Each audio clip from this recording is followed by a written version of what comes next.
Saat peristiwa Madiun, Kiai Makhrus Ali bersama para santrinya berangkat ke Madiun untuk menumpas pemberontakan PKI. Kiai Makhrus Ali bergabung dengan Brigade Es Surahmat dan berhasil menumpas pemberontakan di sana.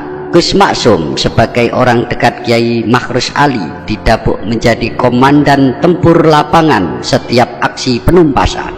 Aksi teror yang dilakukan PKI hampir merambah ke seluruh wilayah Nusantara. Kediri, daerah yang menjadi tempat tinggal Gus Maksum, juga tak luput dari aksi-aksi itu. Penculikan, penyerobotan tanah, pembunuhan, dan tindakan brutal lainnya hampir menghiasi kehidupan Kabupaten Kediri. Melihat aksi sewenang-wenang itu, Gus Maksum mempunyai keyakinan bahwa PKI yang selama ini sebagai partai politik resmi yang diakui pemerintah telah membuat makar dan ingin merebut kekuasaan sekaligus mengubah ideologi Pancasila menjadi komunis.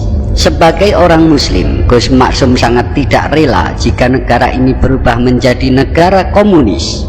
Dengan bekal kemampuan yang dimilikinya, Gus Maksum sebagai seorang yang sangat muda, pada waktu itu usia beliau masih 18 tahun, telah diberi amanat menjadi komandan pemberantasan PKI. Beliau orang yang berani terang-terangan menyatakan ganyang PKI di Kediri dan telah membuktikan dengan tindakannya.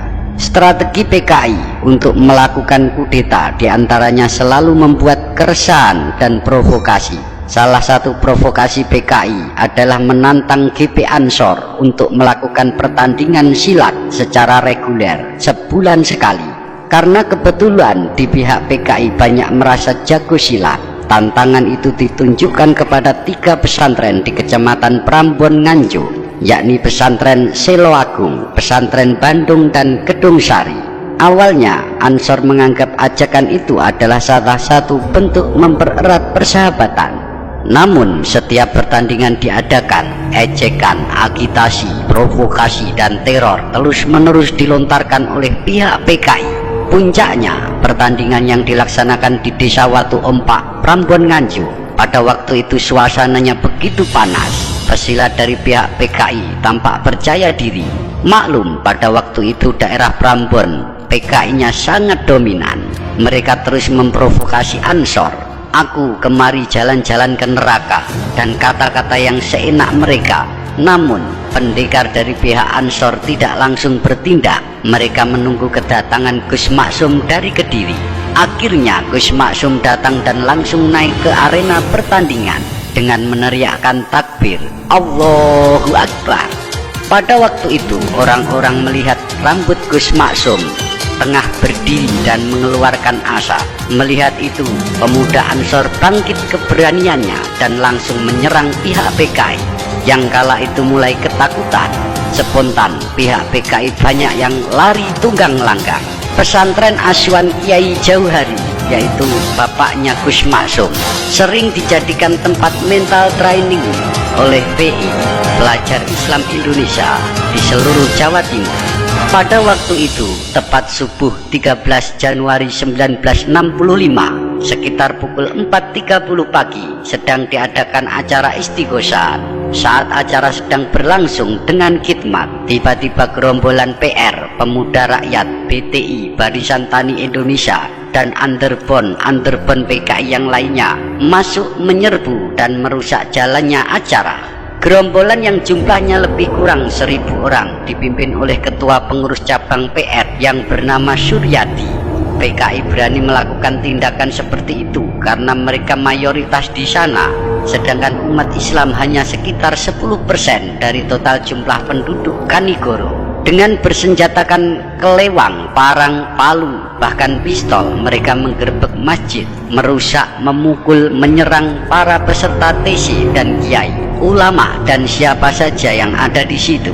Mereka memporak-porandakan apa saja yang di dalamnya, termasuk menginjak-injak Al-Quran dan memperlakukan wanita di luar batas kesusilaan. Dengan diiringi yel-yel seperti ganyang santri, ganyang sorban, dan lain-lainnya, mereka menyandera para TC dan para kiai dan ulama termasuk Kiai Haji Jauhari, dan mereka diserahkan ke kantor polisi keras. Mendengar itu, sekitar pukul 8 pagi, Gus Maksum saat itu ada di Lirboyo, langsung meluncur ke kantor polisi keras. Namun sesampainya di sana, para sandera sudah dibebaskan. Gus Maksum pun menuju ke Kanigoro dan mendapatkan mereka dalam keadaan selamat, walaupun masih tampak ketakutan dan trauma pada peristiwa yang baru saja mereka alami. Ketika mereka hendak pulang ke rumah masing-masing, mereka banyak yang masih trauma dan ketakutan. Kaum wanita banyak yang menangis karena khawatir dihadang PKI di tengah jalan. Maklum, rute dari Kanigoro menuju Jalan Raya Tulungagung Kediri memang agak jauh dan kanan kirinya masih sepi dan juga tidak ada pemukiman penduduk. Akhirnya Gus Maksum mengawal mereka sendirian dan terus menjaga mereka hingga mendapat kendaraan. Teror Kanigoro mendapat reaksi sangat keras dari umat Islam, khususnya daerah Kediri, dan teror-teror terus saja berlanjut. Tidak lama atas kejadian itu, Banser GP Ansor di bawah komando Gus Maksum menerjunkan 8 truk personilnya menggempur PKI di Kanigoro. Gus Maksum dan para pasukannya di bawah lindungan Allah Subhanahu wa Ta'ala dapat menghancurkan PKI di wilayah Kanigoro dan sekitarnya. Semoga kisah ini dapat menjadi pelajaran untuk kita semua bahwa negara Indonesia ini adalah berasaskan Pancasila dan komunis tidak akan bisa hidup di negeri ini. Amin amin ya robbal alamin.